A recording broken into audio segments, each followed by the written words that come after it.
Chers étudiants, bonjour, bienvenue pour ce nouveau numéro du Flash Juriste qui portera sur l'élection de Miss France et l'antisémitisme.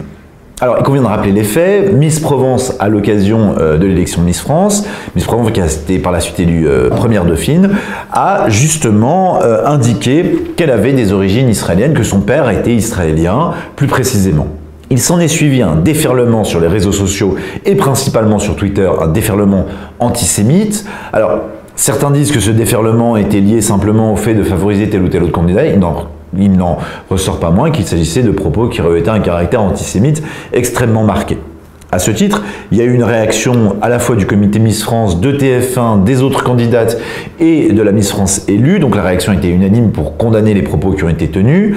Plus encore, Marlène Schiappa, tout à fait dans son rôle, a signalé au parquet ces différents agissements. Le parquet s'en est saisi, une enquête a été ouverte et très certainement cela donnera lieu à un certain nombre de condamnations, que ce soit pour injure, diffamation.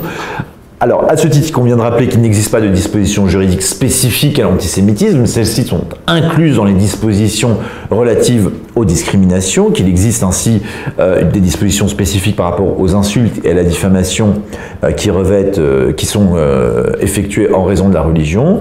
De même, la circonstance aggravante évoquée lors d'un précédent flash juriste qui figure dans le code pénal est une circonstance aggravante qui s'applique dès lors que des agissements ont été commis en raison de la religion de la personne. Toutefois, l'antisémitisme revêt quelques caractéristiques spécifiques.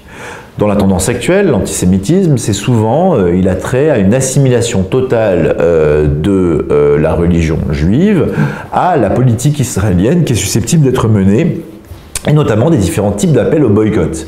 Appeler au boycott des produits israéliens ne conduit pas nécessairement à proférer des propos antisémites, mais parfois certains font cette assimilation. Il existe aussi une forme d'antisémitisme puisant ses racines dans l'histoire de France. Dans l'histoire de France, on trouve ainsi, où on peut formuler ainsi que alors même que durant la Révolution, le principe d'égalité est formulé, il faut attendre un décret de 1810 organisant la religion, c'est-à-dire avec la création du consistoire par Napoléon, pour avoir justement, par rapport à la religion, véritablement cette affirmation qui devient réelle.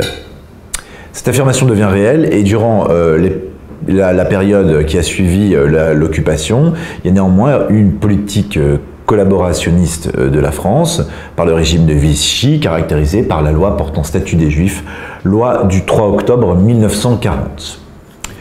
Voilà, c'est tout pour ce flash juriste. Il ne me reste plus qu'à vous souhaiter de bonnes fêtes de fin d'année et à nous souhaiter à tous une meilleure année 2021 que 2020.